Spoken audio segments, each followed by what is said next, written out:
नमस्कार। आज हम बात करने वाले हैं उत्तर प्रदेश की। भारत का वो राज्य जहां सबसे ज्यादा लोग रहते हैं।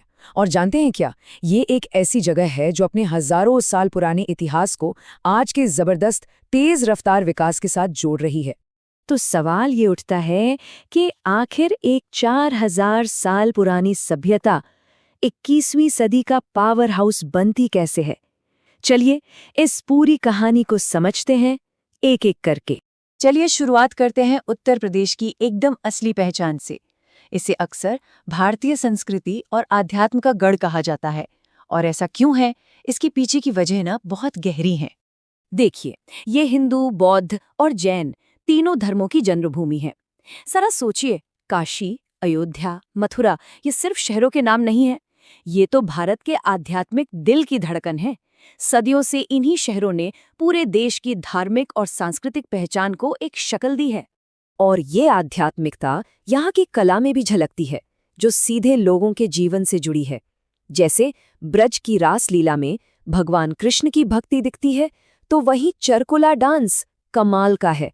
सोचिए, एक डांसर अपने सर पर 100 से भी ज्यादा जलते हुए दिए रखकर नाचती है। ये संतुलन और श्रद्धा का गजब का मेल है।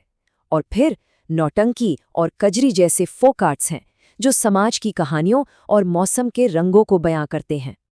और ये हुनर सिर्फ नाच गाने तक ही नहीं है, यहाँ की शिल्पकला तो दुनिया भर में मशहूर है। चाहे वो ताजमहल में की गई पत्थर की बारीक कारीगरी हो, या फिर खुर्जा की लगभग 600 साल पुरानी पॉटरी, और भदोही के कालीन, या लखनऊ की नाजुक चिकनकारी। कमाल की बात यह है कि ये सारे हुनर आज भी इस राज्य की पहचान तो हैं ही, साथ ही इसकी इकोनॉमी का एक बहुत बड़ा हिस्सा भी हैं। तो ये तो हुई संस्कृति की बात। अब जरा इतिहास के पन्ने पलटते हैं। उत्तर प्रदेश हमेशा से सिर्फ संस्कृति का ही नहीं, बल्कि सत्ता का भी केंद्र रहा है। ये भारत पर राज करने वाले बड़े बड़े साम्राज्यों का दिल था। वैदिक काल से ही देख लीजिए, फिर मौर्य साम्राज्य आया। सम्राट अशोक ने यहीं से बौद्ध धर्म को दूर दूर तक फैलाया। गुप्त साम्राज्य के गोल्डन एज में प्रयागराज पढ़ाई लिखाई का एक बहुत बड़ा सेंटर था। और फिर दिल्ली सल्तनत और मुगलों के आने के बाद तो इस जगह की अहमियत और भी ज्यादा बढ़ गई। और हाँ, मुगल काल में तो उत्तर प्रदेश सचमुच में पूरे साम्राज्य का धड़कता हुआ दिल बन गया था। सोचिए, अकबर के समय में आगरा राजधानी हुआ करती थी, मतलब पूरे हिंदुस्तान पर यहीं से शासन चलता था। उस दौर का आर्किटेक्चर, कल्चर, खाना पीना, उसकी छाप आज भी यहाँ की हर गली में महसूस होती है। लेकिन फिर इतिहास ने करवट ली। साम्राज्यों का दौर खत्म हुआ और आया औपनिवेशिक काल, यानी ब्रिटिश राज। और इस नए दौर में भी उत्तर प्रदेश पीछे नहीं रहा। इस बार वो बना आज़ादी की लड़ाई की सबसे बड़ी चिंगारी का केंद्र। हम सब ने 1857 के विद्रोह के बारे में पढ़ा है ना? भारत की आज़ादी की वो पहली बड़ी लड़ाई, उसका एपिसेंटर, उसका केंद्र यही उत्तर प्रदेश था। मेरठ से जो चिंगारी उठी, वो कानपुर, लखनऊ जैसे शहरों में आग बनकर फैली। यहीं पर भारतीय सैनिकों और आम लोगों ने ब्रिटिश हुकूमत को सबसे तगड़ी चुनौती दी थी। और इसी मिट्टी ने आज़ादी की लड़ाई को वो बड़े बड़े हीरो दिए, जिनके बिना ये कहानी ही अधूरी है। विद्रोह की पहली आवाज़ उठाने वाले मंगल पांडे, बेखौफ चंद्रशेखर आज़ाद, क्रांतिकारी राम प्रसाद बिस्मिल और आज़ाद भारत के पहले प्रधानमंत्री जवाहरलाल नेहरू। इन सब की जड़ें यहीं उत्तर प्रदेश में थीं। तो आज़ादी के बाद इस पूरे इलाके को एक नई पहचान मिली। ये सफ़र थोड़ा लंबा था। 1902 में इसका नाम था United provinces of Agra and Awadh.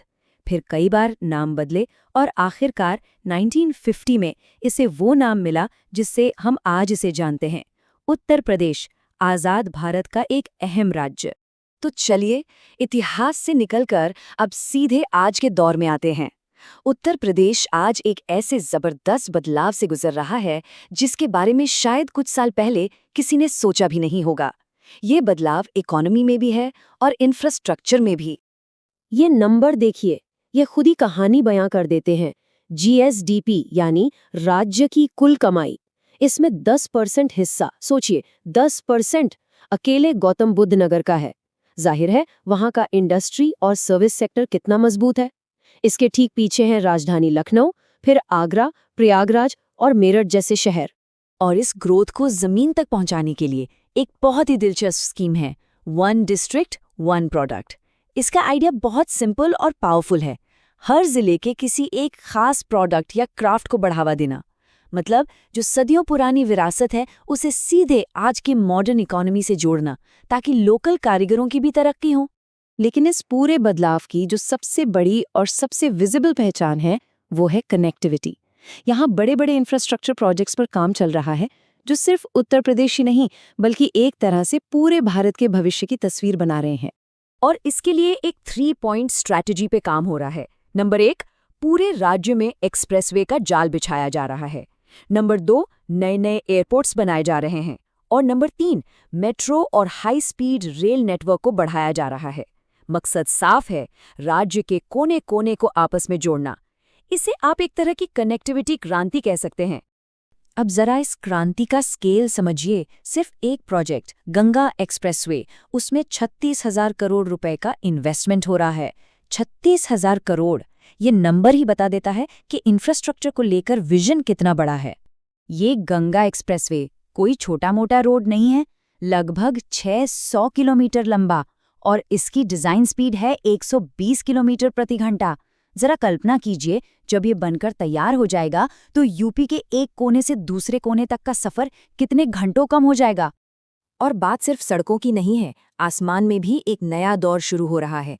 Noida में जो जेवर एयरपोर्ट बन रहा है वो भारत के सबसे बड़े एयरपोर्ट्स में से एक होने वाला है। ये दिल्ली एनसीआर और वेस्टर्न यूपी के लिए एक गेम चेंजर होगा। दूसरी तरफ अयोध्या में बना महर्षि वाल्मीकि इंटरनेशनल एयरपोर्ट ये सीधे सीधे धार्मिक पर्यटन को आसमान की बुलंदियों पर ले जा रहा है। और पता है, ये सब कुछ एक बहुत बड़े विजन का हिस्सा है। विजन है एक स्पिरिचुअल गोल्डन ट्रायंगल बनाने का, यानी काशी, अयोध्या और मथुरा, इन तीनों पवित्र शहरों को मॉडर्न वर्ल्ड क्लास इंफ्रास्ट्रक्चर से जोड़ना। ये अपनी विरासत को सहेजते हुए भविष्य की ओर बढ़ने की एक शानदार मिसाल है। तो आखिर में एक बड़ा सवाल खड़ा होता है, जब उत्तर प्रदेश अपने हजारों साल पुराने शहरों को हाई स्पीड एक्सप्रेसवेज और एयरपोर्ट्स से जोड़ रहा है, तो क्या वो पूरे देश के लिए डेवलपमेंट का एक नया मॉडल पेश कर रहा है? एक ऐसा मॉडल जो अपनी जड़ों को, अपनी विरासत को भविष्य की तरक्की के साथ जोड़ता हो, जहां आस्था और अर्थव्यवस्था एक साथ आगे बढ़ें? खैर, ये एक ऐसा सवाल है जिसका जवाब हमें आने वाले समय में ही मिलेगा।